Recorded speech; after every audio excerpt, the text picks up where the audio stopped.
berhubung dengan misalnya kalian sudah ada istilahnya laptop ya. Jadi mungkin komputer yang ada di lab TIP tidak dipergunakan gitu ya.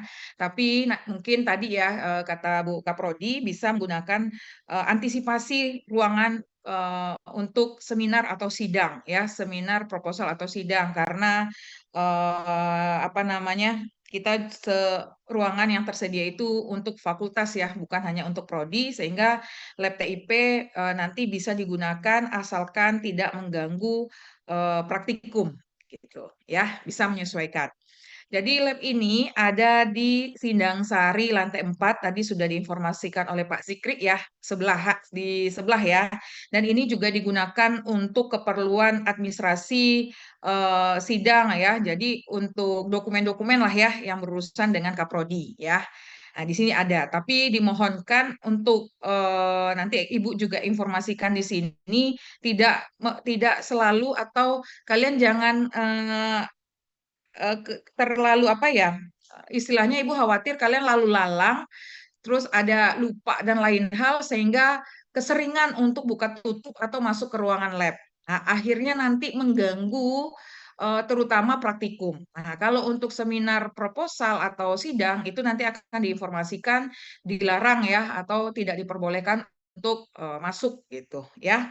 Jadi mohon ya antisipasinya kalau memang ada urusan dan lain hal ya selesaikan dulu di luar, nah, baru nanti masuk ke dalam untuk menaruh berkas tadi. Karena memang peruntukannya boleh dipergunakan untuk pengurusan surat menyurat lah ya, persetujuan dari prodi, nah, gitu ya. Nah, Ibu berharap tidak berlama-lama ya kalau memang untuk menaruh sama mengambil ya silahkan gitu ya. Nah, tuh. Terus kemudian walaupun nanti labnya misalnya kosong atau tidak ada praktikum, ya kalian untuk mobile apa namanya untuk mau menyimpan atau mau ngambil tadi, ya persiapkan dulu di luar lab, ya jangan duduk di dalam lab, ya karena resiko juga riskan ya, Ibu juga tidak tahu nanti bisa jadi ada security atau kepegawaian atau kami ya yang ke sana akhirnya menegur kalian karena lab peruntukannya untuk praktikum gitu ya. Jadi jangan sampai nanti Ibu mendengar ada informasi bahwa kalian menggunakan lab tidak sesuai gitu ya atau malah nongkrong di situ ya, tidak boleh. Lanjut ya di gedung Faperta lantai 4 Sinangsari ya. Nah, ini kondisi lab sekarang alhamdulillah apa namanya untuk praktikum sudah memadai. Nah, mungkin nanti untuk seminar ya, kalau seminar proposal Ibu masih worry ya karena kondisi apa namanya nih eh tata letak ya, tata letak. Tapi nanti coba diusahakan karena di sini tidak diperbolehkan untuk memindahkan apapun ya, kecuali meja yang ada di pinggir kanan ya untuk apa namanya nih, untuk yang akan melakukan seminar atau sebagai apa namanya presentasi ya. Nah, kalau untuk sidang bisa menyesuaikan, sedangkan untuk UP yang Ibu belum karena mahasiswanya ya. Nah, karena di sini dikhawatirkan kondisinya adalah kabel-kabel ya dan kondisi lainnya ya. Oke, ini bentukan ruangannya. Di lab TIP ada dosen dosen di bidang lab TIP itu ada Bu Fitria Riani Eris, Bu Zulfatun Najah, Bu Nezli Nurlaid Putri, dan Bu Dea. Mata kuliah naungan lab TIP sudah kalian laksanakan ya. Nah, ini yang berpraktikum terutama. Lanjut, ini adalah tata tertib lab ada di apa namanya? Ibu tempelkan di pintu masuk lab TIP ya. Nah, silahkan tolong membaca ya, budayakan membaca sehingga nanti jika ada keperluan dengan Ibu tidak mengulang atau malah Ibu akhirnya responnya lama ya. Jadi tolong disampaikan maksud dan tujuannya jelas ya dan jangan lupa kalau untuk komunikasi dosen tetap disebutkan nama dan NIM ya, nama lah terutama keperluannya apa. Karena tidak semua dosen juga apa namanya men-save nomor kalian atau mengenal tadi ya. Jadi tolong. Terus ini ya, jadi kalau menggunakan ya sama penggunaannya untuk praktikum dan penelitian palingan nanti setelah melakukan peminjaman tadi atau melaksanakan atau sudah menggunakan ruangan, nah itu ada ya, ada informasi seperti nanti di lab mereka atau lab eh, Anpang ya. Jadi ada before after penggunaan ruangan. Jadi kalau di sini memang tidak diperbolehkan untuk memindahkan ya, pastikan kondisinya itu sampah-sampah ya dan tidak boleh membawa makanan dan minuman ya. Jadi tolong dijaga kebersihan sama memang ruangan AC ya, tolong dikondisikan. Jadi ini bisa kalian baca ya. Kalau untuk ya lanjut, nah nanti ada Ibu sampaikan QR-nya ya untuk setelah menggunakan lab TIP. Tapi untuk kemarin kalau untuk skripsi karena Ibu ada sesuatu ya, kalau nggak salah di sini belum Ibu update, sehingga memang dikirim via WhatsApp. Tapi ini insya Allah sudah mulai digunakan untuk eh, mengaktifkan kembali QR-nya. Ini adalah apa namanya penggunaan ya, apa namanya APD ya. Jadi kalau di lab TIP tidak menggunakan jas lab, tapi kalian harus rapi ya, sesuai dengan apa namanya, bagaimana berpakaian yang baik sebagai mahasiswa dan diwajibkan menggunakan sepatu. Karena apa? Ada listrik, aliran listrik di lantai. Ini membahayakan. Jika kalian tidak menggunakan, ya tadi, ini ada daya hantarnya ya. Wah, otomatis nanti bisa bisa istilahnya kalian mengalami kecelakaan kerja gitu ya. Atau tadi air tidak diperbolehkan kalau kalian haus silahkan izin keluar untuk minum ya. Itu boleh. Jadi harus rapi ya, jangan sampai nanti menggunakan kerudung atau baju gitu ya, yang istilahnya nanti di saat kalian jalan karena memang susunan antar mejanya sempit ya. Nah, jadi nanti khawatir tersangkut ya, apa istilahnya nih ya. Jadi bajunya ya akhirnya kalian bisa kesandung dan lain-lain ya. Jadi Ibu mohon ya kalian jika nanti menggunakan lab tolong dikondisikan dengan baik. Kemudian kalau memang nanti membutuhkan ruangan untuk mengolah data, misalnya kan, atau diskusi dan lain hal, boleh ya, silahkan. Dengan perizinan tadi juga bisa. Terus kalau menggunakan komputer ya atau laptop, posisi duduknya diperhatikan, jangan sampai nanti ya ke depannya. Karena sekarang juga marak nih penyakit tulang ya. Skeolosis istilahnya ya dan lain-lain akhirnya ya tadi ya membahayakan kalian ya. Nah, ini posisinya. Kemudian jika meminjam ini adalah prosedur peminjamannya, mungkin memang belum tertulis sama Ibu, nanti insya Allah Ibu akan bikin alur fixnya dan Ibu taruh di depan apa namanya Ibu tempel di pintu lab atau nanti di meja lab ya. Itu ada informasi ya. Jadi memang standarnya utamanya adalah kalian harus mengecek dulu ruangan yang disediakan oleh fakultas untuk seminar eh, usulan penelitian atau sidang. Nah, nanti informasikan ke Ibu jika memang di jam yang kalian tadi jam yang kalian sudah dipastikan kalian di situ apa namanya jadwal ujian. Nah, nanti diinformasikan Ibu di blog aja ya, atau di blog atau di highlight gitu ya, bahwa ruangan yang tersedia, yang sudah disediakan fakultas, penuh gitu ya, sudah ada yang menggunakan sehingga kami izin menggunakan atau kamu izin menggunakan, saya gitu ya, saya izin menggunakan meminjam gitu ya ruangan lab TIP gitu ya. Jadi ada informasi yang jelas. Jangan sampai ternyata kalian tidak melihat ini dulu, nggak mau ribet atau apa. Sebenarnya nggak ribet sih, memang begitu aturannya gitu kan. Jadi harus dicek dulu. Nah, kami memberikan istilahnya toleransi daripada kalian tidak melaksanakan seminar.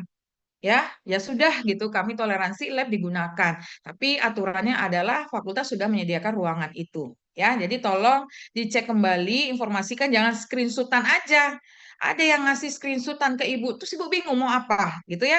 Sampai memang waktu di sidang itu menggunakan lab tanah. Terus hubungannya ke tekton apa?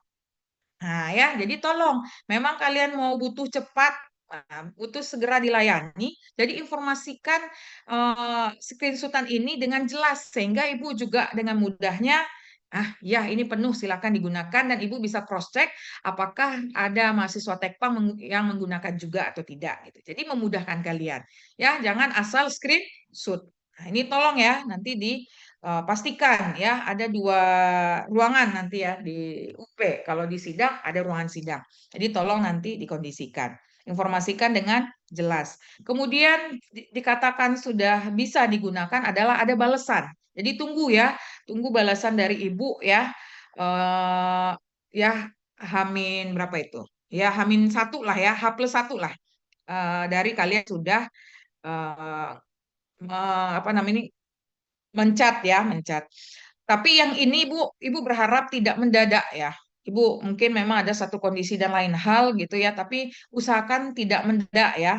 Kalau bisa memang H-3 sebelum pelaksanaan diinformasikan sehingga Ibu bisa ya. Karena apa? Nanti belum Ibu bales ternyata besoknya sudah harus menggunakan ya nggak bisa. Akhirnya mengganggu dan kalian juga akhirnya apa istilahnya stres ya. Yang harusnya kalian siap untuk seminar proposal, tapi ternyata sarana prasarana tidak siap. Nah, akhirnya terganggulah ya konsentrasi dan akhirnya ada ujung-ujungnya kena mental dan lain-lain. Jangan sampai ya. Jadi Bu mohon semuanya apa namanya berjalan dengan baik. Mudah-mudahan tidak tidak istilahnya kayak tahu bulat ya, digoreng dadakan ya. Tuh.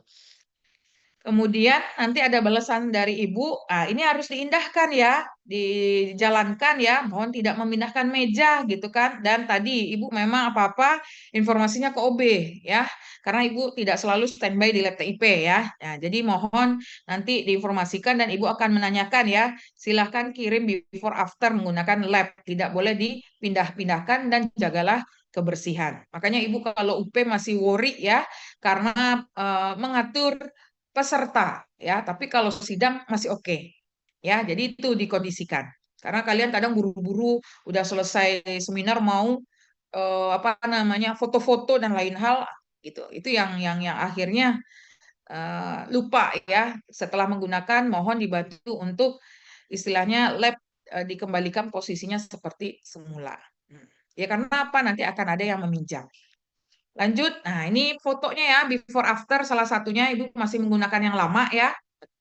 Jadi konfirmasi ke Ibu, nanti kalau sudah jalan QR-nya berarti langsung ke laporannya adalah di QR. Itu biasanya Ibu update ya. Jika memang tadi kalau bermasalah di UP dan lain hal ya akan mempengaruhi apa namanya bebas lab ya. Jadi nanti kalian kalau sudah selesai eh, penelitian, sudah seminar hasil gitu kan, ada namanya proses bebas lab. Nah, jadi itu bisa berdampak bagi kalian, ya bisa jadi kalau etika kalian tidak baik di sini, ya agak istilahnya ya tertunda gitu loh. Walaupun misalnya ya tadi yang Ibu Zilfa katakan bukan hanya data gitu ya atau tadi, jadi ada etika di sini. Nah, ini kalau kalau kalian ada kendala, silahkan nanti informasikan melalui Kaleb atau pembimbing ya. Jika memang ada kendala penggunaan laptop gitu ya, boleh nanti Ibu eh, asalkan tidak mengganggu jadwal praktikum ya dan sesuai dengan jadwal penggunaan lab itu insya Allah bisa menggunakan lab apa komputer yang ada di lab TIP ya. Ini aturan penggunaan komputer ya. Lanjut, selain komputer, kami juga ada jangka sorong ya. Nah, jangka sorong ya ada beberapa, tapi ini ada di lab Pakupatan ya, di ruang laboran lantai 3. Nah, ya, perizinan nanti ada kami untuk lab TIP karena memang penggunaan secara alat sedikit ya. Jadi Kak Ibu join dengan lab rekayasa.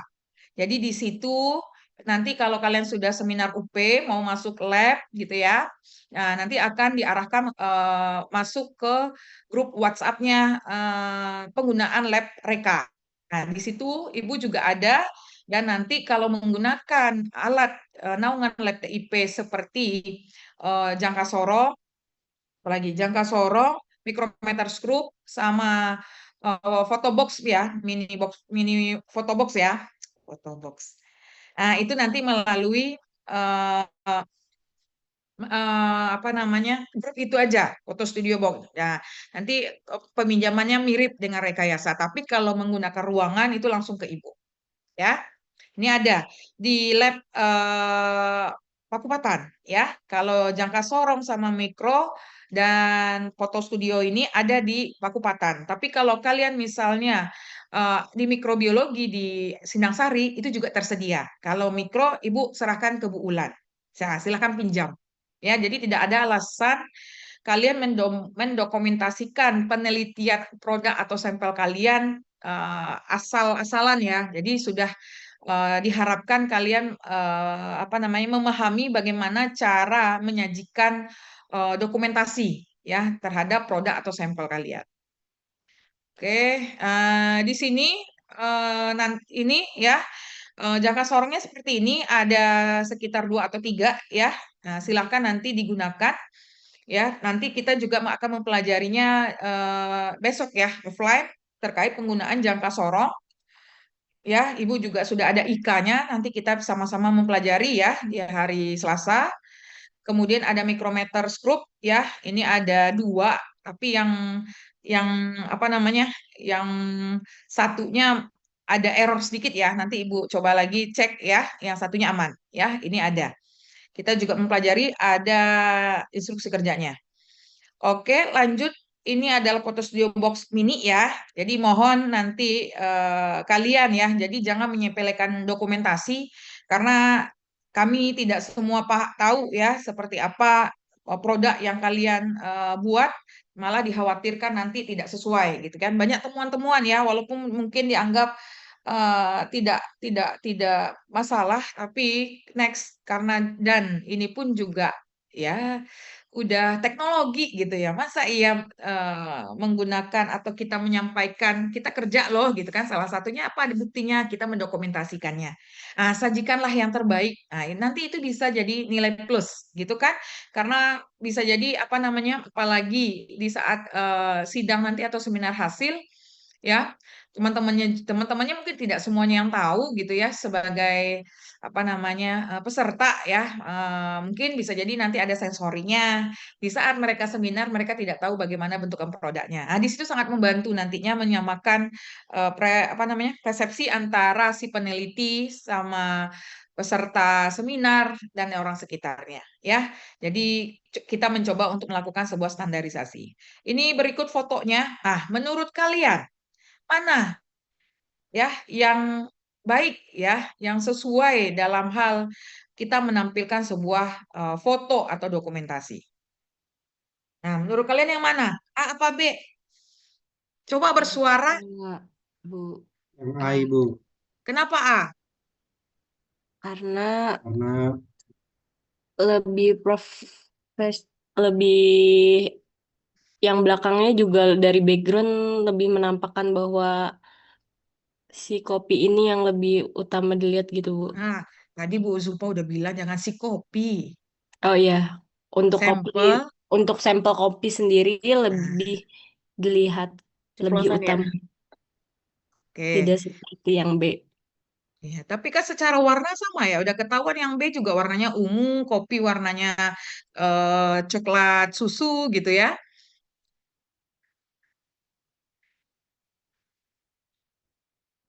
Ada lagi yang bisa ada lagi yang memberikan tanggapan?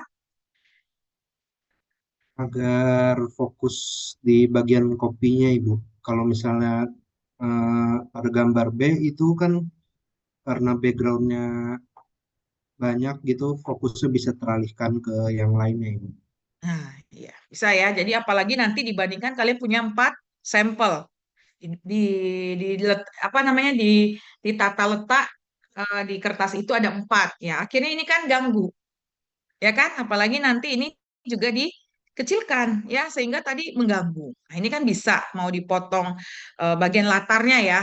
Jadi Ibu mohon nanti tolong ya dipastikan fotonya bagus. Nah, ini contoh selanjutnya antara background hitam dan putih.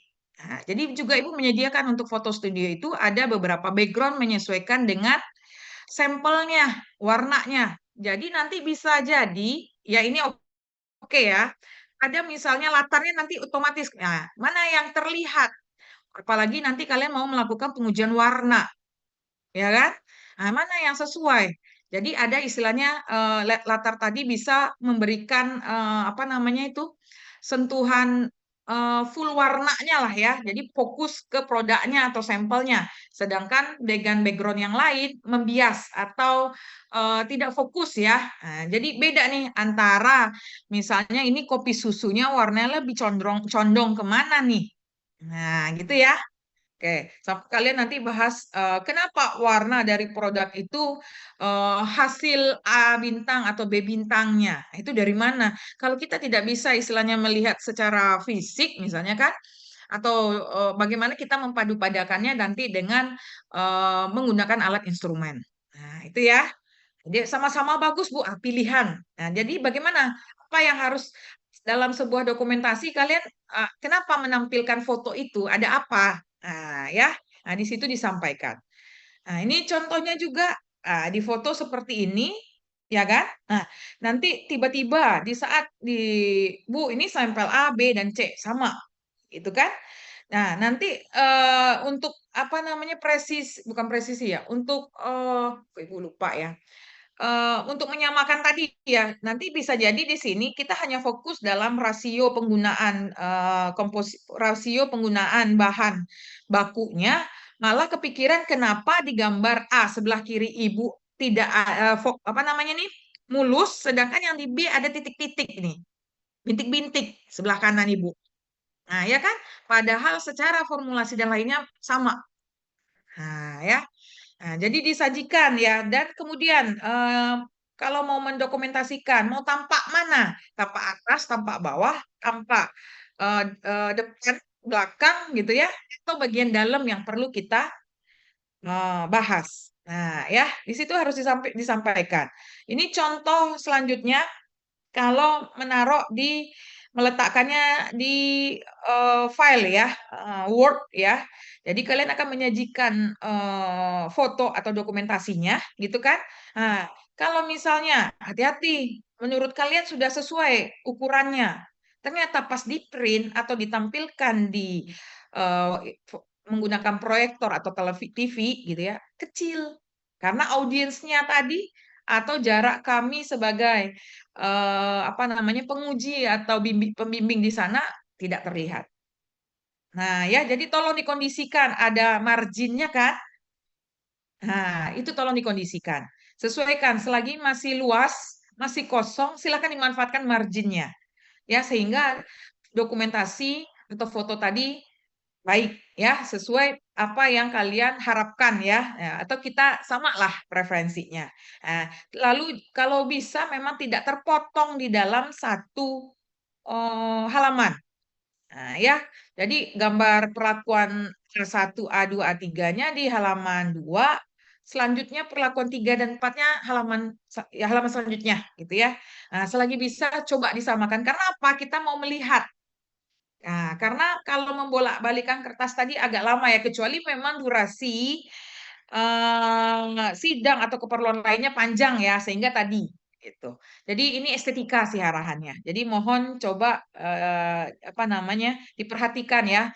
Terkesan sepele, tapi kalau memang ada penguji yang istilahnya atau nanti kalian berada di luar sana memang membahas dokumentasi ya bagus ya, mungkin bisa di situ gitu. Karena apa? Cara menyampaikan, ya kan, keilmuan kalian mengetahui mekanisme, kan tidak semuanya ya. Tapi hal-hal yang seperti ini jika diperhatikan itu menurut Ibu poin ya, plus di situ. Ya, jadi tolong ya dikondisikan bagaimana menyajikan dokumentasi ya, terutama sampel tadi. Gitu. Jadi itu bisa dijadikan daya tarik tadi Bu bilang atau nilai plus ya. Nah, ini jadi ada margin ya yang harus diperhatikan kalau masih ada tempat ya silahkan gitu. Ya kalau hitung-hitungan untuk ngeprint biaya ya itu tadi ya Oke. dia dikembalikan nanti kami juga hitung-hitungan dalam hal penilaian gitu Oke. ya. Ya kan tidak selalu di print ya, apalagi sekarang sudah Selain banyak kok itu, pembimbing. perlu dilakukan pencucian yang optimal dengan etanol dan pembilasan akhir menggunakan Bu Winda metanol ya. berfungsi Bu Win, menggunakan CNOH. Oke. Dan produk samping Bu Winda bocor, Bu Winda suaranya. Bu Winda lagi bimbingan. Maaf sambil bimbingan. Iya, iya, iya. Oke, sebentar. Kita lanjut lagi ya.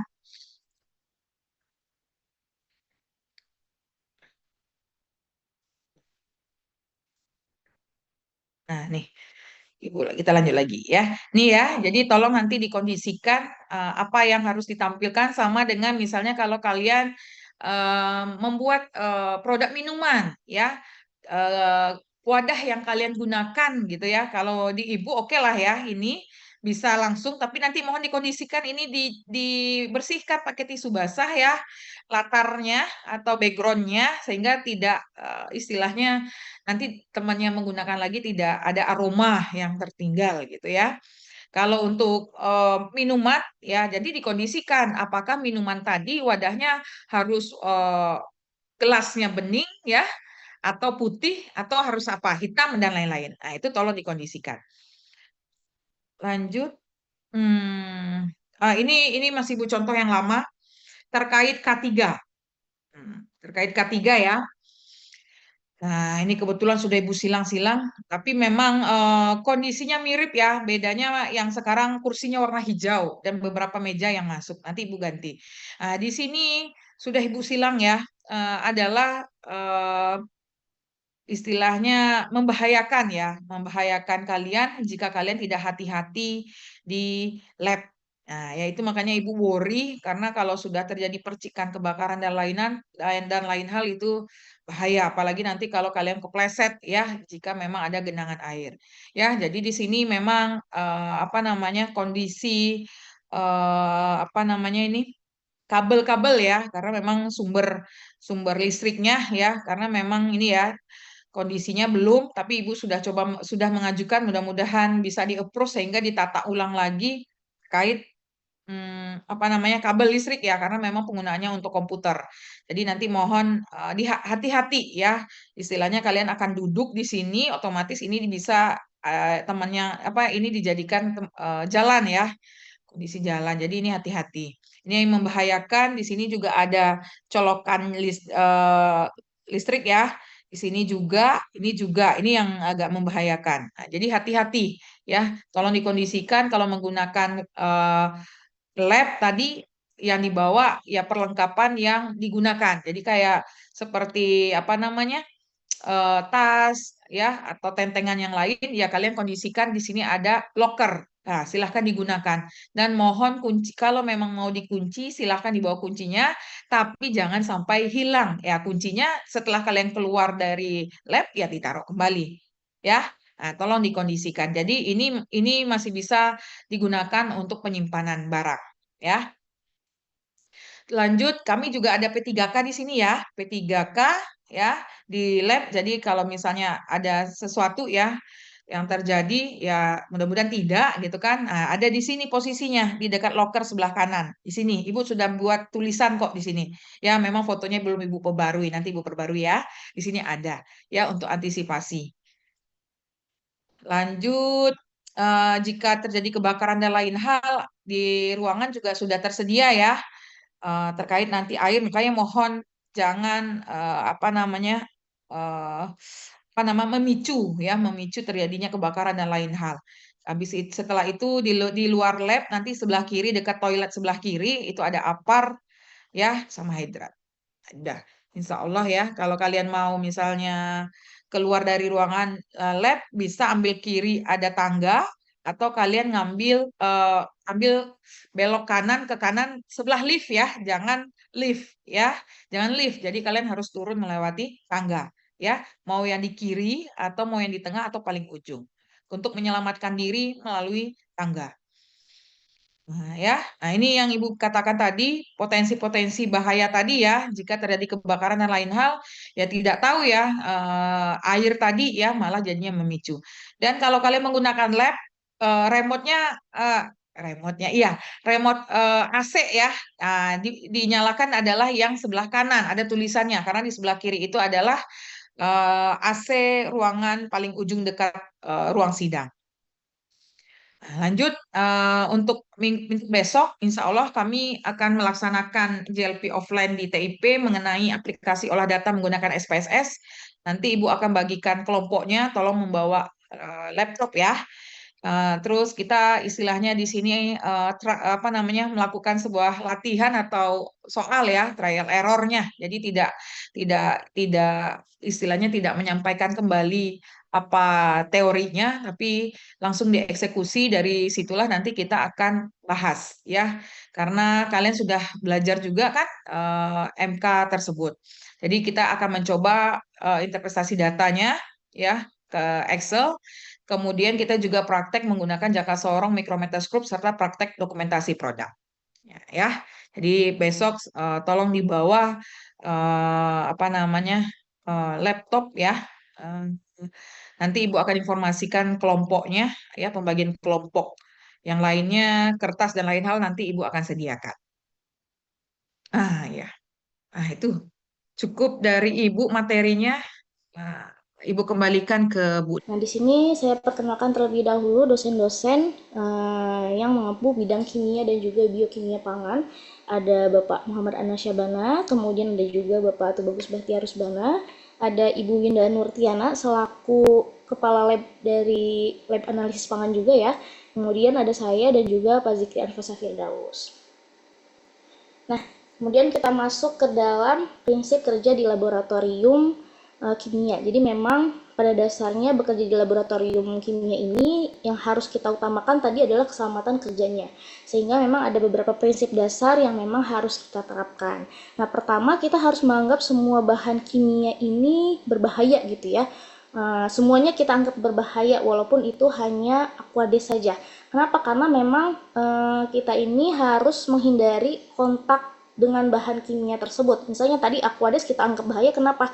Karena ada beberapa bahan kimia yang ternyata ketika dia kontak dengan Aquades itu bisa menyebabkan ledakan gitu ya. Jadi semua bahannya harus kita anggap berbahaya dan juga kita harus menghindari kontak langsung dengan bahan kimia tersebut, baik dengan kulit kita ataupun dengan mata dan juga bagian-bagian tubuh lainnya. Jadi kita harus bisa memahami terlebih dahulu sifat dan juga bahaya dari bahan yang akan kita gunakan sebelum kita menggunakan bahan tersebut. Kedua, di sini wadah bahan kimia harus selalu tertutup gitu ya setelah digunakan. Kenapa harus selalu tertutup setelah digunakan? Karena memang tujuannya untuk mencegah terjadinya adanya tumpahan atau adanya penguapan dari bahan tersebut ketika kita selesai menggunakan, atau ada kontaminasi gitu ya, atau misalnya ada reaksi dengan lingkungannya, sehingga wadah yang kita gunakan, wadah bahan kimia yang setelah kita gunakan ini harus dalam keadaan tertutup. Kemudian yang ketiga, kita gunakan alat pelindung diri atau APD sesuai dengan pekerjaan yang dilakukan. Misalnya menggunakan jas lab, kemudian sepatunya harus sepatu tertutup, bukan sepatu Crocs ya, karena sepatu Crocs kan bagian belakangnya kan agak terbuka ya.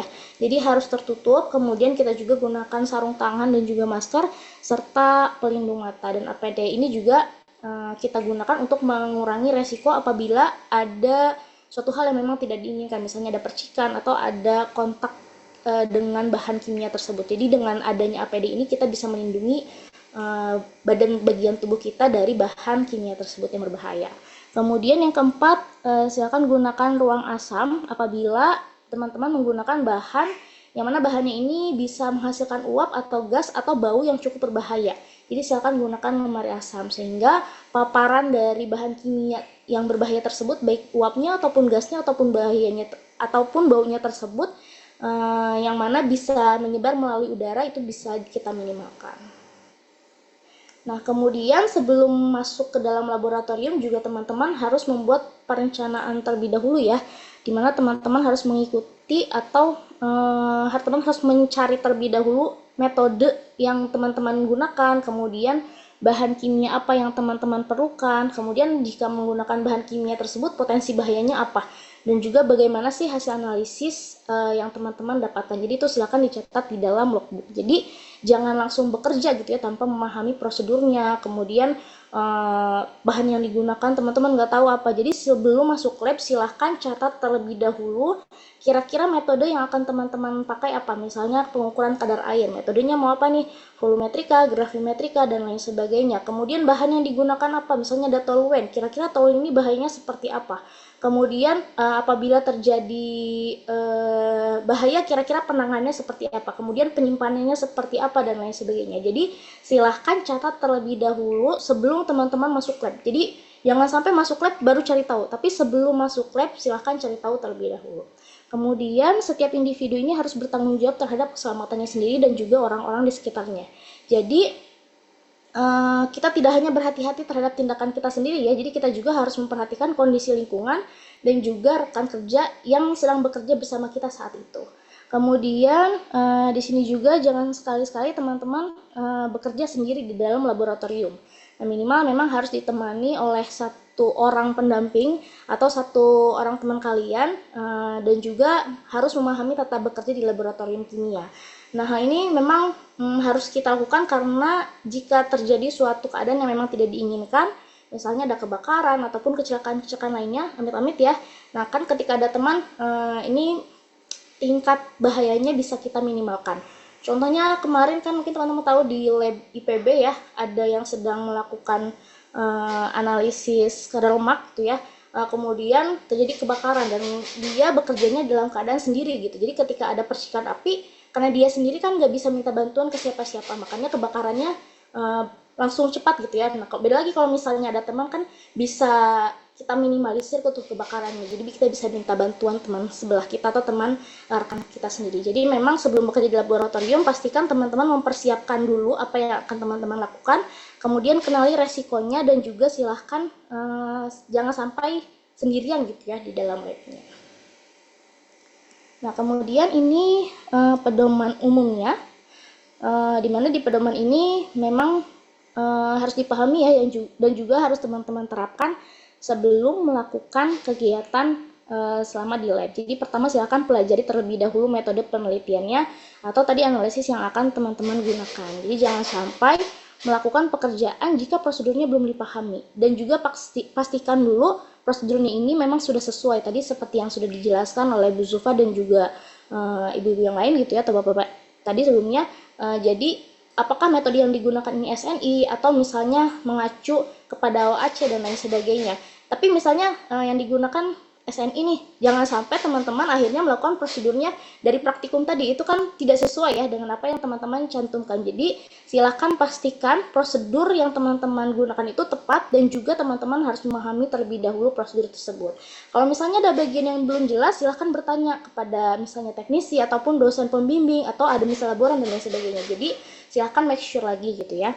Kemudian untuk alat-alat yang memang penggunaannya membutuhkan keterampilan khusus, misalnya ada rotator evaporator dan lain sebagainya, silahkan konsultasi terlebih dahulu kepada dosen yang bertanggung jawab. Karena kan di beberapa alat yang kita gunakan ada yang memang harus dengan pengawasan khusus gitu. Jadi silahkan dikondisikan terlebih dahulu atau dikomunikasikan terlebih dahulu. Nah, kemudian silahkan baca dan ikuti petunjuk pada setiap label bahan kimia.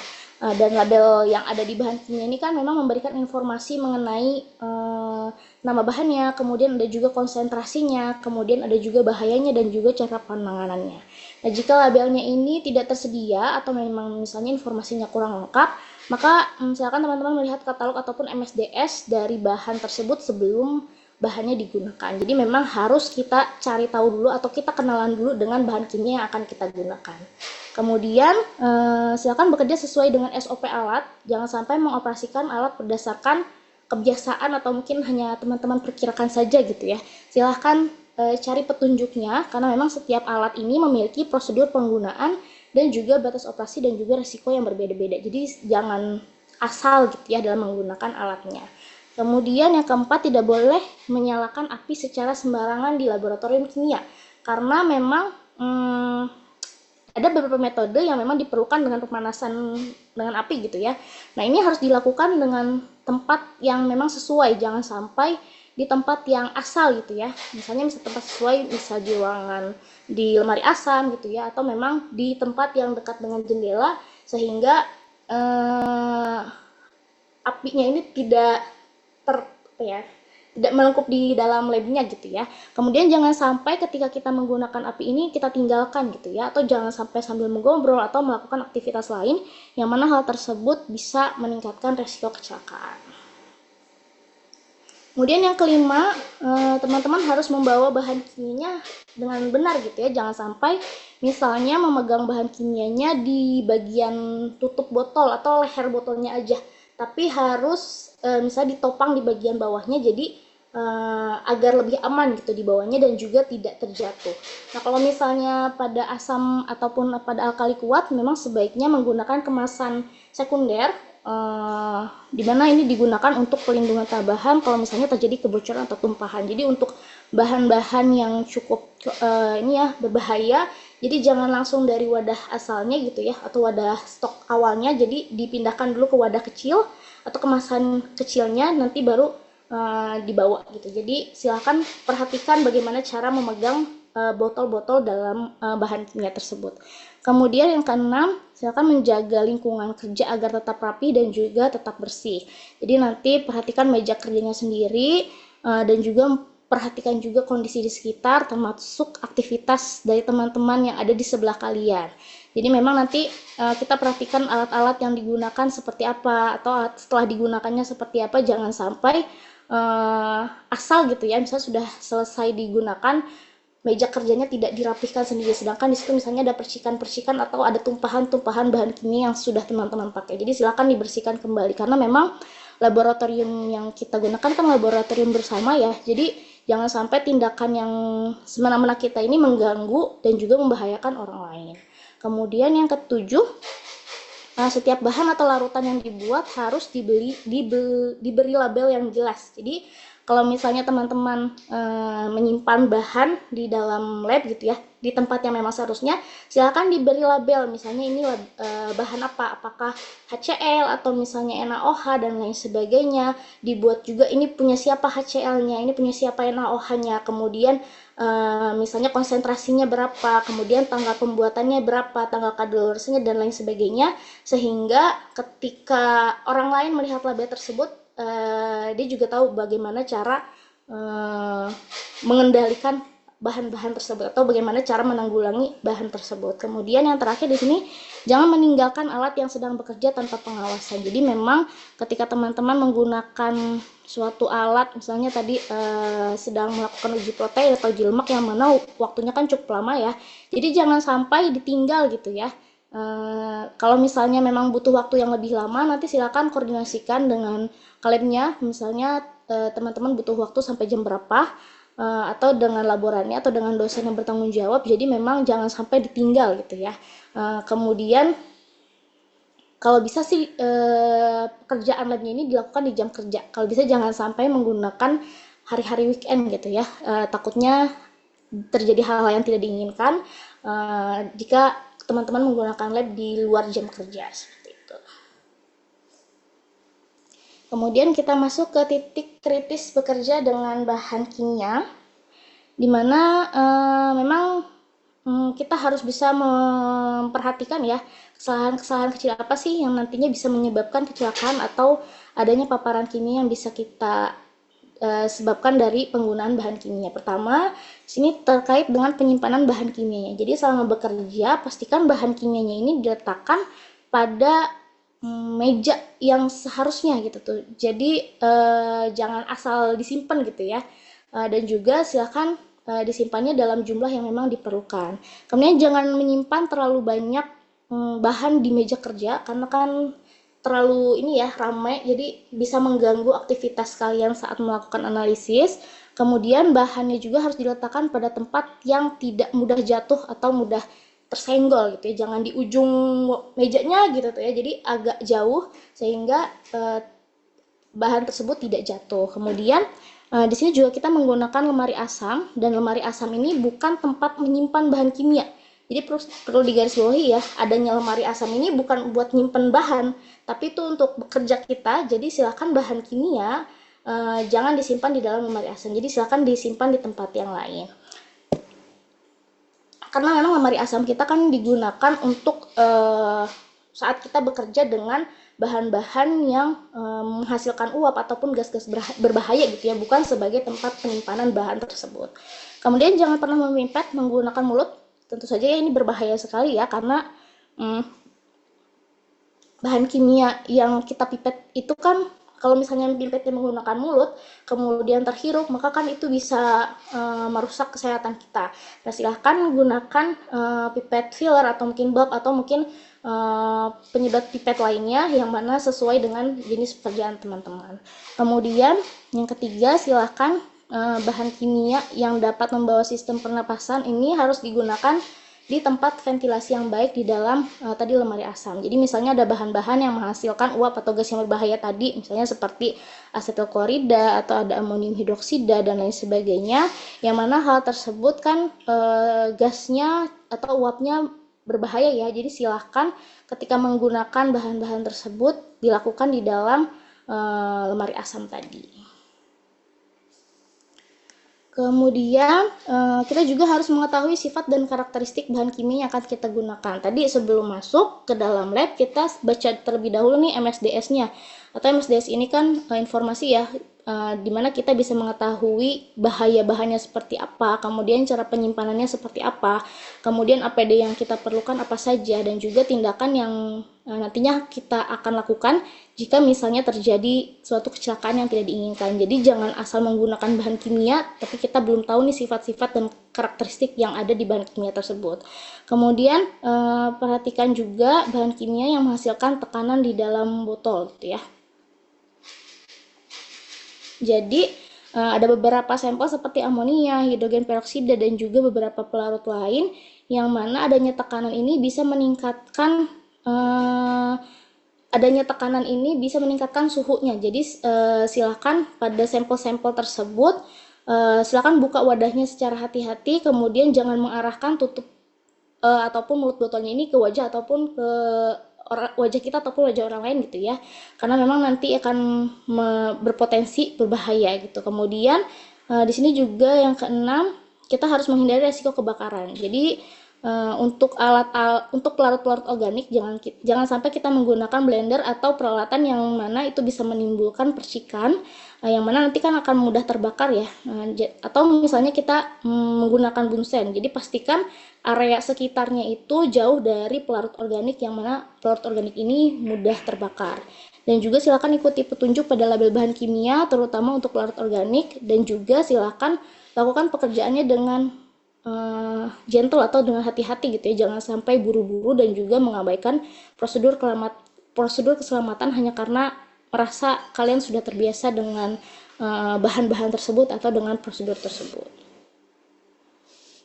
Nah, tadi kita berbicara terkait dengan MSDS atau Material Safety Data Sheet, di mana MSDS ini kan adalah dokumen yang berisikan informasi mengenai suatu bahan kimia, di mana informasi ini terkait dengan bahayanya, kemudian cara penanganannya, kemudian penyimpanannya, dan juga penggunaan APD yang kita gunakan, serta tindakan apabila terjadi kecelakaan.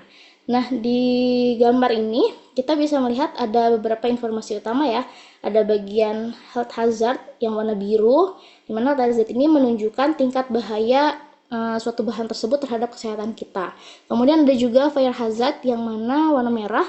Ini juga menunjukkan tingkat kemudahan bahan tersebut terbakar.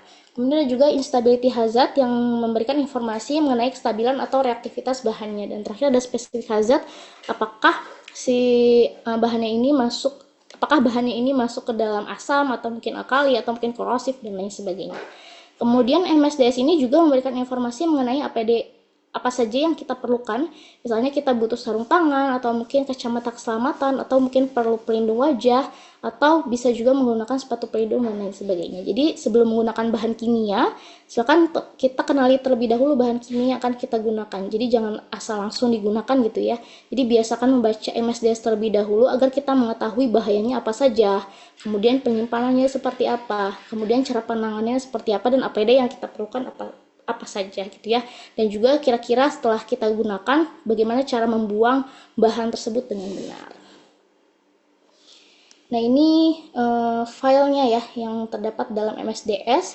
Jadi memang terdiri dari beberapa informasi ya.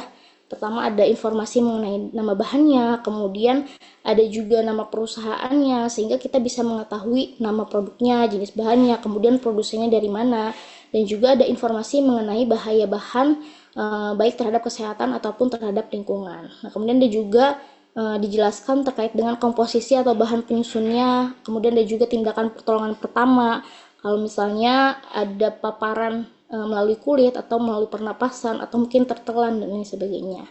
Dan MSDS ini juga mencantumkan tindakan penanggulangan kebakaran termasuk media pemadam yang sesuai yang digunakan untuk yang mana gitu ya.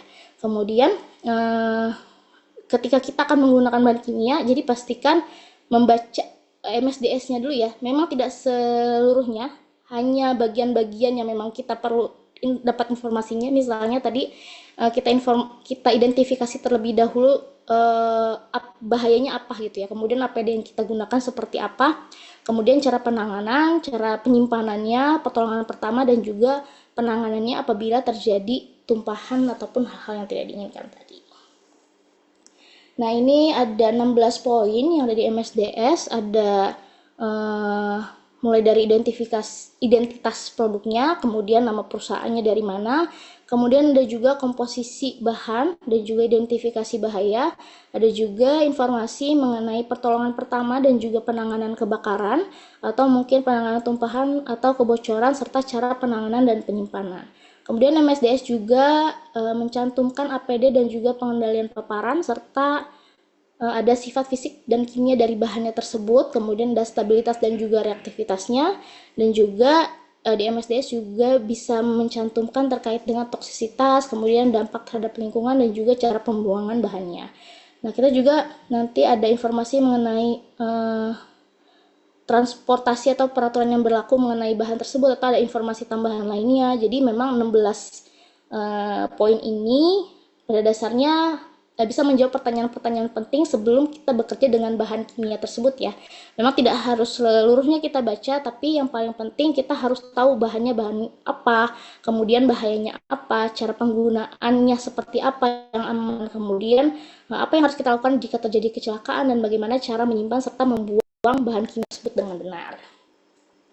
Nah, selanjutnya di sini juga ada hal-hal yang harus kita perhatikan ketika masuk laboratorium. Jadi, selain menggunakan APD tadi ya, ada menggunakan masker, kemudian ada goggles, ada jas lab, dan lain sebagainya. Kita juga harus menjaga perilaku kita selama berada di laboratorium. Pertama, jangan sampai main-main atau bercanda atau mengobrol berlebihan di dalam laboratorium, atau misalnya duduk bersandar di meja kerja, karena ketika kita bercanda berlebihan, main-main apalagi ya, itu kan bisa mengganggu konsentrasi dan juga bisa meningkatkan resiko kecelakaan. Kemudian untuk APD, silakan gunakan jas lab di kancing ya, yang sampai tidak dikancing. Kemudian jas labnya kalau bisa yang tangan panjang, kalaupun tangan pendek, jadi baju dalamnya harus yang tangan panjang. Jadi agar menghindari adanya kontak langsung dengan kulit tangan kita dengan bahan kimia yang akan kita gunakan. Kemudian silakan menggunakan pakaian yang sopan pastinya, dan juga jangan yang terlalu ribet. Kemudian sepatunya tertutup. Tadi jangan pakai Crocs kalau bisa ya, karena Crocs kan depannya tertutup tapi belakangnya kan agak terbuka. Jadi sepatunya tertutup, dan gunakan sarung tangan, masker atau kacamata pelindung jika memang kacamata pelindungnya perlu kita gunakan. Dan juga jangan menggunakan celana atau rok pendek ya. Jadi gunakan celana panjang ataupun rok panjang. Kemudian kalau misalnya teman-teman yang perempuan rambutnya cukup panjang gitu ya, jadi silakan diikat. Atau laki-laki juga misalnya agak gondrong nih, silakan diikat rambutnya, karena itu juga bisa meningkatkan risiko kecelakaan. Misalnya lagi main api, ada rambut yang terkena apinya, kan itu bisa menyebabkan kebakaran gitu ya. Atau teman-teman yang menggunakan jilbab, jilbabnya dimasukkan ke dalam jas lab, jadi jangan sampai bahannya ini menjuntai gitu ya. Ini juga bisa meningkatkan tadi resiko kecelakaannya. Jadi silakan dimasukkan ke dalam jas dengan rapih, dan jas labnya harus dikancingkan gitu ya. Selain itu juga teman-teman nggak boleh makan dan juga tidak boleh minum di dalam laboratorium kimia pangan, karena ini nantinya akan meningkatkan kontaminasi makanan yang ada di lab, makanan yang kalian bawa di lab, dan juga bahan-bahan kimia yang ada di lab gitu ya. Jadi jangan makan dan juga jangan minum, dan juga tidak boleh menyimpan makanan dan minuman di dalam lab. Kemudian jika ini ya, jadi APD ini memang harus teman-teman perhatikan ya. Jadi bukan sekedar pakai aja biar keren-kerenan dan lain sebagainya. Jadi memang penggunaan APD ini kita gunakan untuk mengurangi adanya resiko kecelakaan tadi ya, atau fungsinya untuk menjaga keselamatan kita selama di laboratorium. Pun sama ketika teman-teman selesai dari lab, jas labnya jangan dibawa keluar lab gitu ya, jangan dibawa ke kantin dan lain sebagainya, kan itu juga berpotensi mengkontaminasi makanan-makanan yang ada di kantin gitu ya. Jadi saat masuk lab dipakai jas labnya dan juga APD lainnya, setelah selesai dari lab silahkan dilepas gitu ya. Jadi digunakan di tempat yang sesuai juga gitu ya. Nah, kemudian ini pelindung mata atau safety goggles. Jadi safety goggles ini kan fungsinya untuk melindungi mata kita ya, karena mata kita ini merupakan salah satu bagian tubuh yang cukup rentan ketika ada percikan bahan kimia ataupun reaksi-reaksi kimia yang nantinya bisa membahayakan mata kita. Jadi penggunaan safety goggles ini juga perlu kita gunakan pada pekerjaan-pekerjaan tertentu, dan safety goggles ini wajib digunakan ketika kita bekerja dengan oksidator kuat atau bahan kimia yang sifatnya iritasi ataupun mudah meledak. Jadi ketika kita akan mencampurkan bahan-bahan tersebut yang mana bisa menghasilkan suatu reaksi yang kuat, kemudian ada kekhawatiran mengenai mata kita, kan nggak langsung kena mata ya, jadi mengenai si safety goggles tadi.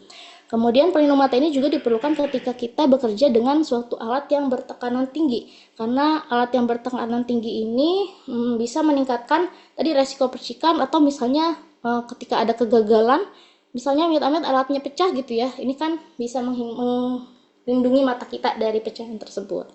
Kemudian ketika teman-teman mau melihat bahan dari suatu botol gitu ya, nah jangan sampai teman-teman melihat matanya jangan langsung ke dalam mulut botolnya gitu ya, mana botolnya ini berisi dengan kimia yang berbahaya gitu. Jadi kalau misalnya perlu mengamati kondisi bahannya, jangan langsung mengamati ke dalam leher botolnya. Jadi misalnya di bagian luar botolnya kan kelihatan nih kondisinya seperti apa, atau misalnya kalau perlu dipindahkan dulu ke dalam wadah yang kecil, kan bisa terlihat tuh warnanya seperti apa dan lain sebagainya. Jadi jangan langsung ke dalam ngelihat ke lehernya, atau jangan langsung lihat di bagian botolnya itu ya, di luarnya itu, di bagian lehernya gitu. Jadi itu kan cukup berbahaya untuk mata kita, dan juga harus hati-hati ya ketika kita melarutkan atau mengencerkan suatu asam dan juga basa kuat, karena di proses ini nantinya bisa menyebabkan atau menghasilkan panas dan juga percikan. Jadi khawatirnya terkena mata. Jadi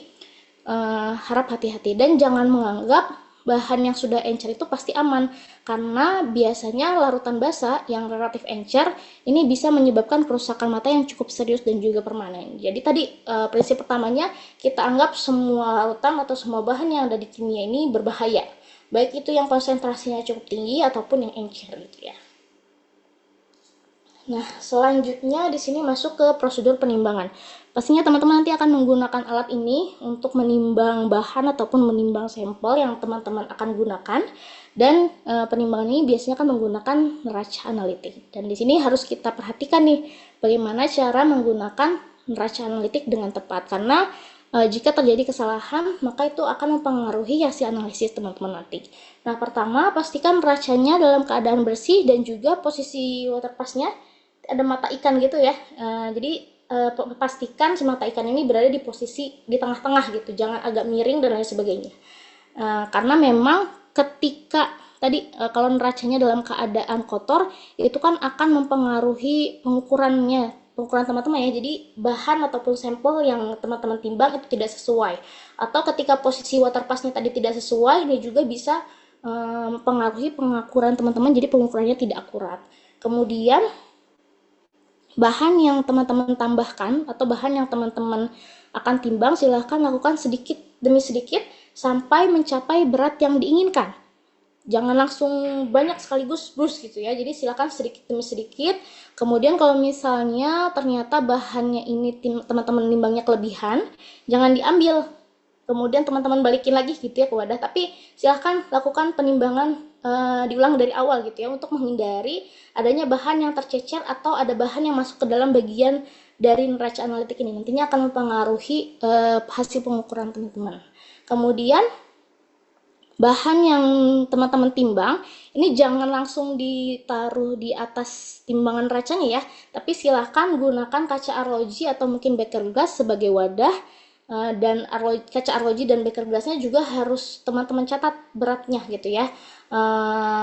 Nanti baru setelah itu dilakukan penimbangan. Dan pastikan ketika teman-teman menggunakan kaca arloji atau beker gelas, berat dari si wadahnya ini dan juga sampel yang teman-teman akan ukur, pastikan beratnya tidak melebihi kapasitas maksimum neraca. Jadi di setiap neraca ini ada batas maksimumnya, misalnya 2000 gram dan lain sebagainya. Jadi kalau misalnya teman-teman pakai wadah yang beratnya cukup tinggi gitu ya, kemudian ditambah dengan bahan yang akan teman-teman timbang, ternyata kalau dijumlahin jumlah berat antara wadah dan juga bahannya lebih dari 2000 gram, maka silakan dikurangi tuh, misalnya wadahnya jangan pakai wadah yang terlalu besar, atau penimbangannya secara berkala, jadi sedikit demi sedikit. Jadi silakan perhatikan kapasitas maksimum neracanya ini. Kemudian setelah selesai digunakan, jangan menggeser atau memindahkan neraca analitiknya. Tadi khawatirnya posisi waterpassnya tidak pas, dan juga ini akan mempengaruhi sensitivitas dari si neraca analitiknya. Kemudian juga silahkan bersihkan sisa-sisa bahan di neracanya setelah teman-teman timbang dengan menggunakan kuas, tapi secara hati-hati agar tidak merusak bagian sensitif dari si neracanya. Jadi setelah teman-teman menimbang gitu ya, silahkan dibersihkan kembali neracanya agar bisa digunakan oleh teman-teman yang lain dan hasil pengukurannya juga itu bisa tepat. Kemudian bagaimana ketika kita melakukan penimbangan bahan kimia pada bahan kimia yang sifatnya beracun dan juga bersifat iritan, misalnya pada akrilamid dan lain sebagainya. Jadi pertama silahkan timbang dulu wadah tertutupnya. Misalnya wadahnya teman-teman pakai yang ada tutupnya, kan ya, harus ada tutupnya ya. Jadi jangan sampai nggak ada tutupnya. Kemudian ditimbang dulu berapa, kemudian dicatat. Kenapa kita timbang dulu? Karena nanti kita akan masukkan wadahnya dengan si sampel tersebut. Jadi ketika sudah ditimbang, kemudian kan setelah ditimbang wadahnya, nanti kita masukin sampelnya ke dalam wadah tersebut. Dan karena tadi dia sifatnya cukup beracun dan iritan, jadi masukin bahannya itu di ruang asam kan ya, nggak di neracanya langsung kan ya. Jadi dibawa dulu wadahnya tadi ke dalam ruangan asam, kemudian teman-teman silakan masukkan bahan kimianya. Nanti setelah dimasukkan ke dalam wadah kimianya, kemudian ditutup, nanti ditimbang lagi gitu ya. Nanti ada tuh hasil timbangannya atau beratnya, dan beratnya itu kan berarti kan tadi selisih dari berat kosong ya dengan wadah yang ada bahannya itu kan, jadi kita tahu berapa jumlah si sampel yang sifatnya iritan tadi. Nah, kemudian kalau misalnya bahannya tadi perlu dilarutkan, maka proses pelarutannya juga harus dilakukan di ruang asam. Tadi untuk mengurangi adanya risiko paparan uap dari bahan kimia yang beracun atau yang bersifat iritan tadi.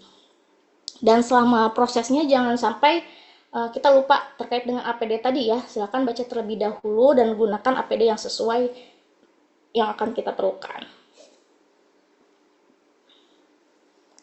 Selanjutnya adalah prosedur pemipetan. Jadi pemipetan ini juga pasti cukup banyak yang akan menggunakan pemipetan ini, dan kita juga harus perhatikan karena ini berkaitan dengan ketepatan volume yang nanti akan teman-teman ambil melalui pipet tersebut dan nantinya akan mempengaruhi hasil analisisnya. Jadi pertama, jangan langsung memipet dari botol stoknya, apalagi ketika larutan itu digunakan berulang kali. Jadi silakan ambil dulu larutan secukupnya dari botol stok, kemudian dipindahkan ke dalam wadah atau misalnya beker gelas gitu ya. Nanti baru teman-teman pipet dari beker gelas ataupun wadah tersebut. Jadi jangan dari botol stoknya langsung. Kemudian sebelum digunakan, pipetnya silahkan dibilas terlebih dahulu dengan larutan yang akan teman-teman pipet. Kenapa harus dibilas terlebih dahulu? Karena memang kita ingin menyesuaikan kondisi pipetnya dengan larutan yang akan kita gunakan sehingga tidak terjadi pengenceran atau kontaminasi yang berlebihan yang nantinya bisa mempengaruhi konsentrasinya. Kemudian lakukan pemipetan secara perlahan sampai mencapai volume yang diinginkan.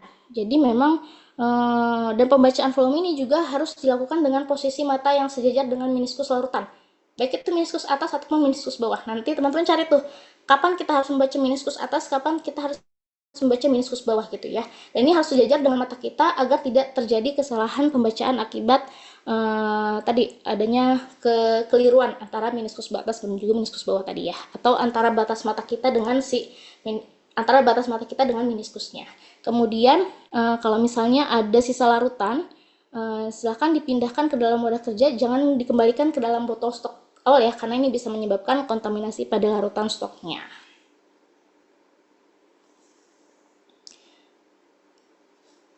Kemudian jika misalnya amit-amit ada kecelakaan dan juga ada keadaan darurat, silakan teman-teman laporkan kecelakaan yang terjadi pada dosen ataupun pada laboran gitu ya. Sekecil apapun kecelakaannya, misalnya ada yang pecah dan lain sebagainya, silahkan laporkan kejadian itu terlebih dahulu kepada dosen ataupun pada laporan. Nah, kalau misalnya ada kulit ataupun mata kita yang terkena bahan kimia, segera bilas dengan air yang mengalir selama beberapa menit. Kalau misalnya masih terasa sakit atau misalnya masih terasa terbakar, segera mendapatkan pemeriksaan medis ya, khususnya ketika terkena mata, ini jangan ditunda dulu, tapi harus segera mendapatkan pertolongan medis. Untuk bahan-bahan tertentu seperti misalnya fenol, silakan ikuti prosedur pertolongan pertama yang ditetapkan di laboratorium atau tadi di MSDS, dan juga segera minta bantuan medis. Kalau misalnya terkena tangan ataupun jari kita terkena bahan kimia dan juga mulai mengalami pembengkakan atau misalnya terkena cincin gelang ataupun jam tangan, ini harus segera dilepas ya.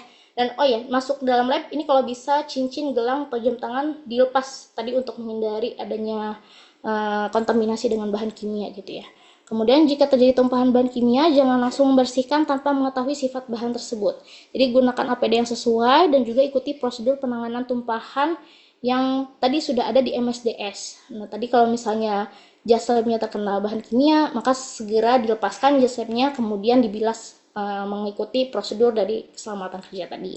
Kemudian jika misalnya terjadi kebakaran, harap tetap tenang, walaupun memang susah ya, tapi tetap tenang dulu, kemudian silakan beritahu orang sekitar, dan juga di setiap lab kita ada alat pemadam kebakaran ya di setiap lantai, maka silakan digunakan alat pemadam kebakaran tersebut, dan juga kita harus mengetahui cara menggunakannya, jangan sampai mengambil resiko mendekati api kemudian kita asal gitu ya matiin ya. Apalagi kalau misalnya apinya cukup besar, ini jangan ambil resiko. Jadi silakan teman-teman koordinasi dengan orang-orang di sekitar ataupun kalib ataupun dosen yang ada di sekitar gitu ya. Kemudian jika pakaian atau misalnya jasadnya terbakar, maka segera padamkan apinya dengan prosedur yang tersedia, misalnya menggunakan alat tadi pemadam kebakaran tadi ya, yang ada di setiap lantai. Kemudian segera minta bantuan. Seperti itu. Nah, ini penggolongan bahan kimia yang nanti akan teman-teman temui ya, dan juga akan teman-teman gunakan. Misalnya ada beberapa bahan kimia yang sifatnya mudah meledak atau bersifat oksidator, atau dia sifatnya mudah terbakar atau sangat mudah terbakar atau korosif. Ada juga yang bersifat toksik, sangat toksik, dan lain sebagainya.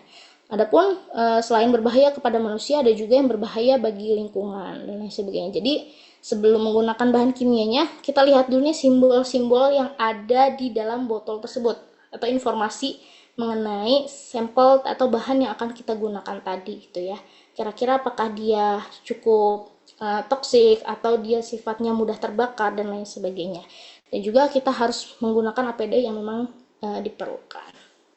Tadi nih ya, penggolongan bahan kimianya ada yang bersifat beracun, korosif, iritasi, mudah terbakar, mudah meledak, mudah teroksidasi, kemudian reaktif, radioaktif, dan juga gas bertekanan tinggi.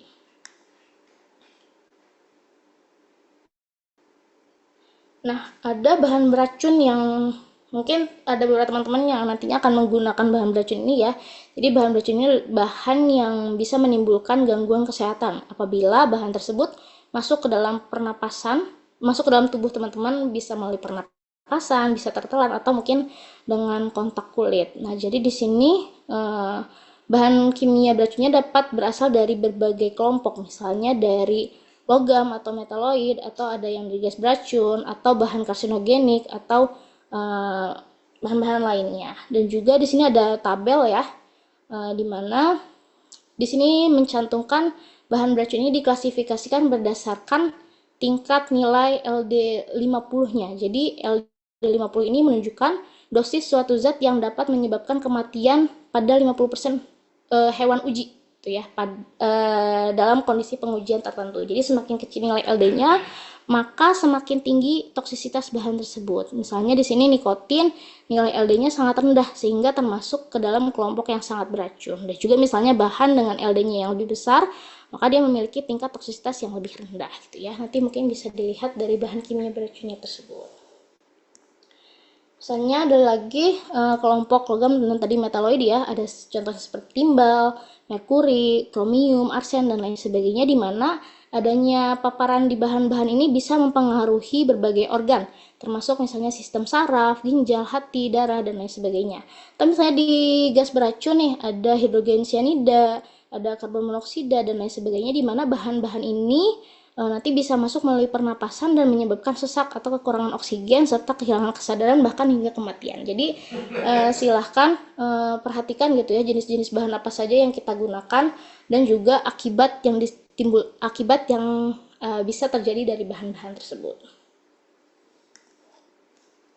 Kemudian ini penanganan dari bahan kimia beracun tadi. Karena tadi bahan-bahan kimia beracun ini bisa memberikan dampak yang serius ya terhadap kesehatan kita, maka penggunaannya harus dilakukan dengan pengendalian yang tepat. Pertama, gunakan lemari asam apabila bahannya bisa menghasilkan gas berbahaya ataupun uap berbahaya. Kemudian makan dan minum tadi dilarang di dalam laboratorium untuk mencegah bahan kimia beracun tadi masuk ke dalam tubuh secara tidak sengaja melalui makanan dan minuman yang teman-teman bawa ke dalam laboratorium. Kemudian gunakan alat pelindung diri yang sesuai, misalnya tadi sarung tangan, jas lab, kemudian pelindung mata, atau jika perlu perlindungan pernapasan gitu ya sesuai dengan metodenya, dan juga pastikan ventilasi ruangan juga teman-teman perhatikan agar udaranya di sekitar lab ini tetap baik dan juga tidak terjadi akumulasi gas yang berbahaya di dalam lab tadi. Kemudian untuk penyimpanan bahan kimia beracun, tempat penyimpanan ini harus sejuk dan juga memiliki ventilasi yang baik dan juga jauh dari sumber panas atau bahaya kebakaran serta dipisahkan dari bahan lain yang dapat bereaksi dengan gas kimia berbahaya atau dengan bahan kimia berbahaya tersebut. Kemudian bahan-bahan korosif ini juga tadi kan selain bahan kimia beracun ya, ada juga bahan kimia yang sifatnya korosif atau iritan, dan bahan-bahan ini tadi bisa menyerang kulit, mata ataupun saluran pernapasan, dan tingkat bahayanya tergantung dari jenis bahan ataupun konsentrasinya serta lama paparannya. Nah, bahan korosif atau iritan ini dapat ditemukan dalam berbagai macam bentuk. Ada yang bentuknya cair, ada juga yang bentuknya padat, ataupun ada yang bentuknya gas gitu ya. Nah, dalam bentuk cair ini contohnya ada asam nitrat atau asam klorida atau asam sulfat, yang mana larutan tersebut ini sifatnya korosif. Adapun yang bentuknya padatan seperti NaOH, KOH, dan lain sebagainya, dan yang bentuknya gas ini ada amonia, asam klorida, asam fluorida, dan lain sebagainya. Jadi memang silakan teman-teman kenali terlebih dahulu bahan-bahan yang akan teman-teman gunakan gitu ya. Kira-kira bahan apa saja yang nanti bisa menghasilkan gas iritan. Jadi kalau misalnya bahannya ini akan menghasilkan gas yang iritan, maka pekerjaannya harus dilakukan lemari asam, dan juga untuk bentuk padatan dan cairan seperti apa gitu ya penanganannya. Jadi silakan dibaca lagi gitu ya mengenai MSDS-nya dari bahan-bahan yang teman-teman akan gunakan. Kemudian ada juga bahan korosif ini, dia juga dibedakan berdasarkan bentuk korosifnya. Ada yang padat, ada yang cair, ada juga yang gas gitu ya. Ini bahayanya macam-macam, dimana yang padat ini bisa berbahaya apabila mengenai kontak dengan kulit ataupun mata. Kalau yang cair, bila terkena kulit ataupun mata, ini juga bisa menyebabkan proses denaturasi protein gitu ya, dan juga kalau misalnya dalam bentuknya gas ini berbahaya jika terhirup dan nantinya akan merusak saluran pernapasan. Jadi beda bentuk maka beda penanganannya juga nanti akan beda, dan pastinya harus kita kenali terlebih dahulu ya, dan gunakan APD yang sesuai. Nah, ini penanganannya. Nah, memang prinsip utamanya kita harus menghindari kontak bahan tersebut dengan tubuh kita, sehingga kita harus menggunakan APD yang sesuai seperti tadi jas lab yang tertutup, yang dikancing dan rapih gitu ya. Kemudian menggunakan sarung tangan dan jika perlu menggunakan pelindungan mata. Kemudian saat kita bekerja dengan bahan korosif tadi, pastikan tadi ventilasi ruangannya cukup gitu ya.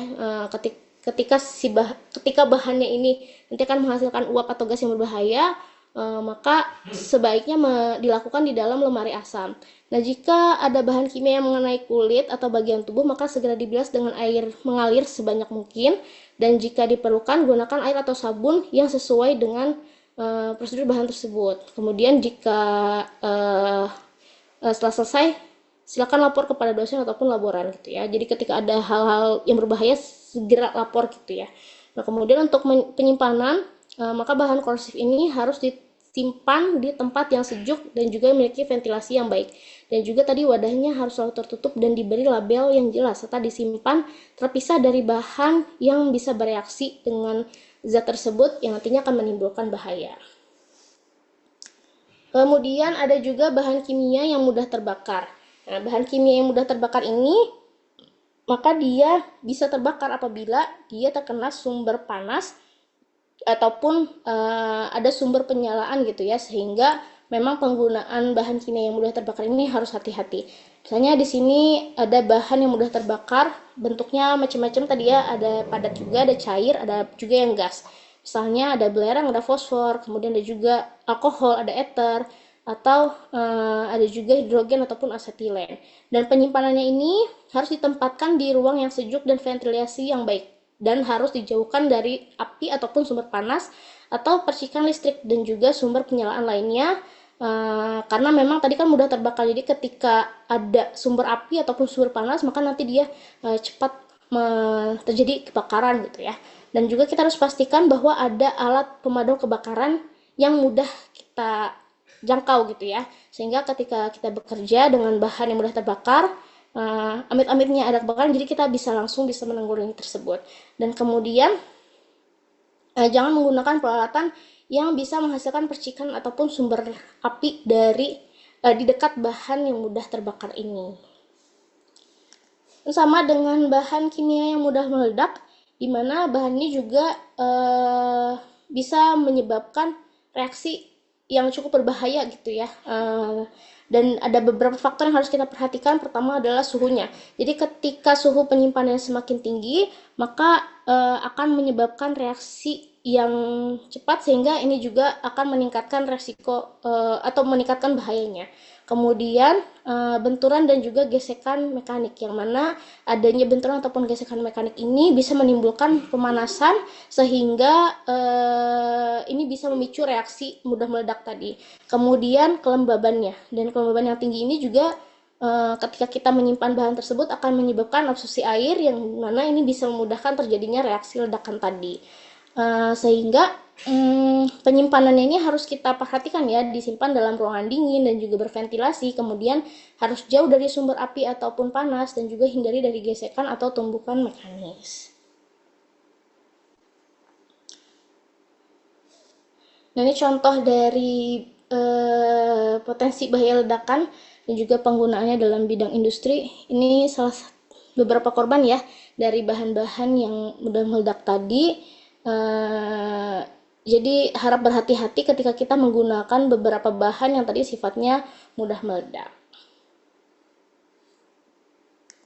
Kemudian ada juga bahan kimia yang bersifat oksidator. Jadi bahan ini dapat mendukung atau mempercepat proses oksidasi karena bisa menghasilkan atau bisa menyediakan oksigen dalam reaksi tertentu gitu ya.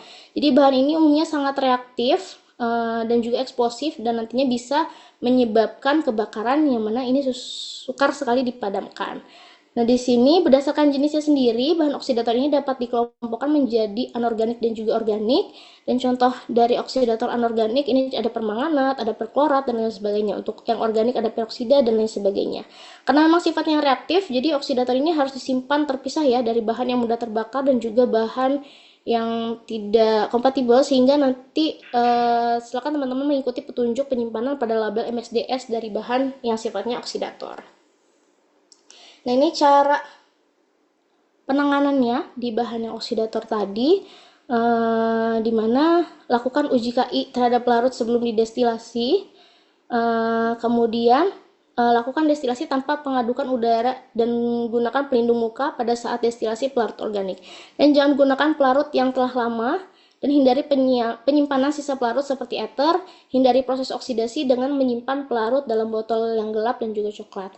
Dan saat penyimpanan ini disimpan dalam ruangan dingin dan berventilasi. Kemudian jauhkan dari sumber api dan juga panas, termasuk loncatan api listrik dan juga rokok pastinya ya. Kemudian jauhkan dari bahan-bahan kimia yang mudah terbakar ataupun reduktor. Nah, ini oxidator agent atau bahan pengoksidasi, bisa oksidator organik atau bisa juga yang anorganik ya. Yang di sini memang perlu diperhatikan, oksidator ini dapat bereaksi dengan bahan yang mudah terbakar atau bahan reduksi, sehingga bahan-bahan agen pengoksidasi ini harus disimpan secara terpisah dan juga ditangani sesuai dengan prosedurnya. Nah, selain itu ada juga bahan kimia yang cukup reaktif terhadap air. Jadi ketika bahan ini bereaksi dengan air, maka secara cepat akan menghasilkan panas atau mungkin akan menghasilkan gas atau menghasilkan suatu senyawa yang nantinya mudah terbakar gitu ya. Sehingga bahan yang reaktif terhadap air ini kita harus perhatikan. Misalnya ada logam natrium, ada kalium, ada kalsium, dan juga beberapa senyawa anhidrat yang mana ini sangat sensitif terhadap air. Jadi kita ketika menggunakan bahan ini harap hati-hati ketika ada air gitu ya di sekitarnya. Jadi tadi kan kita menganggap air juga sebagai bahan yang aman, tapi ternyata ada beberapa senyawa yang cukup reaktif terhadap air yang bahkan bisa menyebabkan kebakaran gitu ya.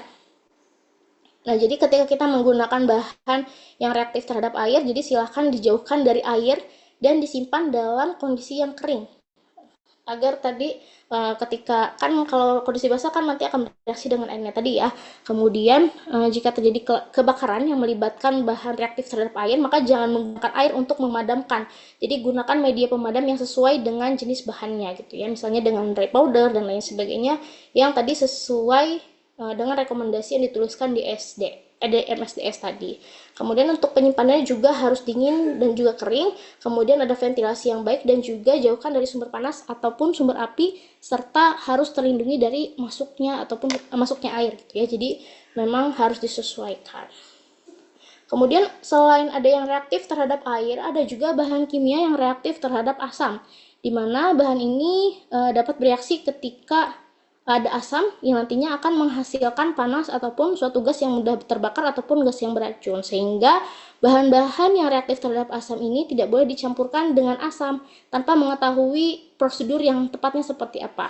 Contohnya ada logam alkali, ada kalium klorat, dan juga senyawa-senyawa lainnya yang mana senyawa tersebut bisa reaksi secara cepat dan juga bisa menghasilkan panas ataupun gas berbahaya ketika dicampurkan dengan asam gitu ya. Dan untuk penyimpanannya ini bahan yang reaktif terhadap asam harus ditempatkan di ruang yang sejuk dan juga jauh dari sumber api panas dan juga bahan asam. Dan juga harus dipisahkan tadi dari bahan-bahan kimia yang bisa bereaksi dengan senyawa tersebut, khususnya dengan asam tadi ya. Kemudian gunakan APD yang sesuai, seperti tadi ada sarung tangan, jas lab, pelindung mata, dan lain sebagainya. Nah, kemudian di sini bagaimana cara membuang limbah cair yang pekat? Jadi limbah cair yang pekat ini kan pastinya mengandung bahan kimia yang berbahaya ya. Jadi tidak boleh langsung dibuang ke saluran pembuangan atau keran, karena ini dapat merusak saluran air tersebut, bisa jadi korosif atau bahkan bisa juga mencemari lingkungannya. Jadi ketika ada limbah cair, silahkan dikumpulkan terlebih dahulu ke dalam wadah limbah. Kalau di Pakupatan ada di lantai 3 ya. Jadi silahkan dimasukkan ke dalam wadah khusus limbah. Nanti dibuang secara berkala gitu ya dari limbah tersebut. Jadi jangan langsung dibuang ke dalam salurannya. Walaupun dalam konsentrasi yang rendah, jadi silahkan jangan langsung buang di keran ya. Jadi silahkan dibuang di wadah limbah gitu ya. Kemudian ini juga terkait dengan gas bertekanan. Jadi ada beberapa bahan yang memiliki resiko karena disimpan dalam wadah sehingga nanti akan menghasilkan tekanan tinggi. Jadi kalau misalnya ada kebocoran ataupun kerusakan pada tabung, maka gas tersebut dapat membahayakan lingkungan sekitarnya ataupun orang yang menggunakan senyawa tersebut. Jadi nanti bahaya yang ditimbulkan tergantung dari jenis gasnya. Misalnya gasnya ini bersifat korosif, ataupun ada juga yang mudah terbakar, atau ada juga yang asfiksian atau bisa mengganggu pernapasan karena dia bisa mengurangi ketersediaan oksigen di udara.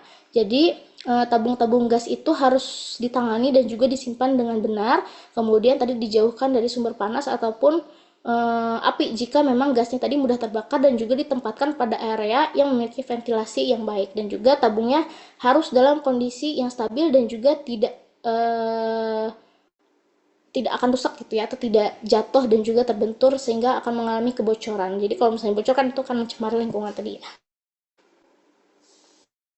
Contoh-contoh gas bertekanan yang cukup berbahaya misalnya asetilen yang digunakan sebagai pembakar, ada juga nitrogen yang digunakan sebagai pembuat udara inert dan lain sebagainya, dan juga di situ ada tercantum bahaya-bahaya yang disebabkan dari gas bertekanan tersebut. Jadi silakan diperhatikan gitu ya apabila teman-teman menggunakan gas bertekanan tersebut, dan juga bahaya yang disebabkannya apa saja dan juga cara penanggulangannya seperti apa.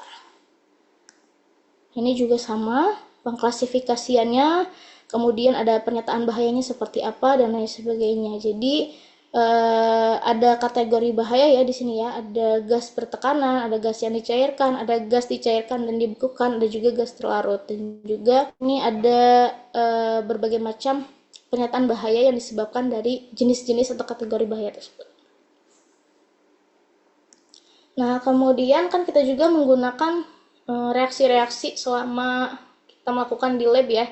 Pertama ada reaksi pemanasan. Nah, ini juga ada potensi bahaya yang disebabkan dari reaksi pemanasan tersebut. Jadi kan penggunaan pemanasan ini kita harus perhatikan pelarut organiknya ini titik didihnya berapa gitu ya. Nah, untuk pelarut organik dengan titik didih di bawah 100, maka pemanasannya menggunakan water bath, yang mana penggunaan water bath ini relatif lebih aman dibandingkan dengan pemanasan langsung dengan nyala api, karena pelarut organik umumnya kan tadi mudah terbakar dan uapnya dapat menyala apabila terkena langsung ke sumber apinya tadi. Kemudian jika pelarutnya ini titik didihnya di atas 100, maka dapat menggunakan peralatan pemanas listrik ya, atau pemanas listrik yang tersedia, dan juga wadah yang sesuai, dan juga tetap mengikuti SOP dari alat yang digunakan dan juga prosedur laboratoriumnya. Kemudian selain ada reaksi pemanasan, ada juga proses destruksi, dimana juga kan teman-teman akan sering menggunakan mungkin ya, yang mana proses destruksi ini kan kita menggunakan asam kuat seperti asam sulfat, asam nitrat, asam klorida, di mana ini juga bisa menghasilkan panas ataupun uap yang berbahaya. Jadi proses destruksi ini memiliki resiko yang cukup tinggi gitu ya. Nah, untuk mengurangi resikonya tersebut, misalnya kita harus mengikuti pastinya prosedurnya dengan tepat, kemudian kita pastikan jumlah bahan yang kita gunakan ini juga sesuai, dan juga proses pemanasannya ini juga harus sesuai gitu ya, jangan asal melakukan destruksinya. Dan destruksi ini harus digunakan di lemari asam tadi untuk mengendalikan paparan uap ataupun gas yang berbahaya tadi. Atau ada juga proses destilasi ataupun ekstraksi, yang mana ini juga ada beberapa titik kritis keselamatan ya, di mana kita harus menggunakan pemanas yang sesuai dengan sifat bahan ataupun metode yang digunakan. Jadi silakan pilihlah pemanas yang memang tepat gitu ya, ketika kita bekerja dengan pelarut yang mudah terbakar. Kemudian untuk proses destilasi, gunakan batu didih untuk membantu mencegah terjadinya bumping, atau ada pelompatan airnya itu ya, sehingga pendidihannya ini tidak berlangsung secara tiba-tiba, yang nantinya bisa menyebabkan larutannya menyembur keluar, maka digunakanlah batu didih tersebut. Kemudian untuk destilasi yang vakum, proses penggunaan sistemnya ini harus mengikuti SOP peralatan yang digunakan. Kemudian perhatikan juga selang dan juga pendinginnya tadi ya, pastikan sambungannya ini terpasang dengan kuat dan juga tidak bocor. Kemudian aliran air pendinginnya juga harus diperiksa sebelum pemanasan dimulai. Jadi pastikan sebelum reaksinya berjalan, semua alat yang terpasangnya ini sudah sesuai dan juga sudah tepat gitu ya, jangan sampai bocor ataupun tidak tepat alirannya. Dan juga pastikan labu didihnya ini dalam kondisi yang baik gitu ya, jangan sampai ada retakan, ada pecahan ataupun kerusakan lainnya, karena ini juga pastinya akan mempengaruhi kondisi pemanasan ya, terlebih ketika kita menggunakan kondisi vakum. Jadi silahkan perhatikan labu didih terlebih dahulu sebelum kita melakukan proses destilasi. Nah, berikut alat-alat yang tersedia di lab kimia dan juga biokimia pangan. Ada neraca analitik, ada pH meter, ada ruang asam, ada water bath, ada hot plate, oven, rotatory evaporator, ada soflet, ada gel, ada spektrofotometer, ada stirring bed well, alat destilasi dan juga alat reflux, tanur, refraktometer, dan juga alat gelas. Dan ini penggunaan secara bersamaan ya, jadi silakan dijaga kebersihannya dan juga ketelitiannya, karena ini punya bareng-bareng, jadi jangan sampai dirusak gitu ya. Jadi silakan perhatikan tadi cara penggunaan alat yang benar seperti apa, kemudian cara membersihkannya seperti apa, dan juga harus hati-hati. Kemudian ada beberapa alat mungkin yang cukup banyak digunakan yang ngantri gitu ya. Jadi nanti akan teman-teman ketika akan menggunakan lab anpang nanti akan masuk ke dalam grup WA-nya. Ini juga nanti akan di list. Jadi ada sistem antri gitu ya. Ketika akan menggunakan beberapa alat yang memang lama seperti misalnya soflet dan lain sebagainya gitu ya. Jadi nanti ada antriannya terlebih dahulu gitu ya. Nah, ini yang harus diperhatikan, jam kerja laboratorium di sini dari jam 7.30 sampai 16.30. Jadi pastikan ketika teman-teman menggunakan lab anpang ini harus selesai di jam 16.30 gitu ya. Kemudian ketika teman-teman menggunakan alat gelas, kemudian alat gelasnya pecah gitu, maka teman-teman harus segera diganti. Tapi laporan terlebih dahulu kepada Kaleb karena khawatir ketika teman-teman beli spesifikasinya berbeda, ukurannya beda, kemudian mereknya berbeda dan lain sebagainya. Jadi ketika memecahkan silakan konfirmasi terlebih dahulu.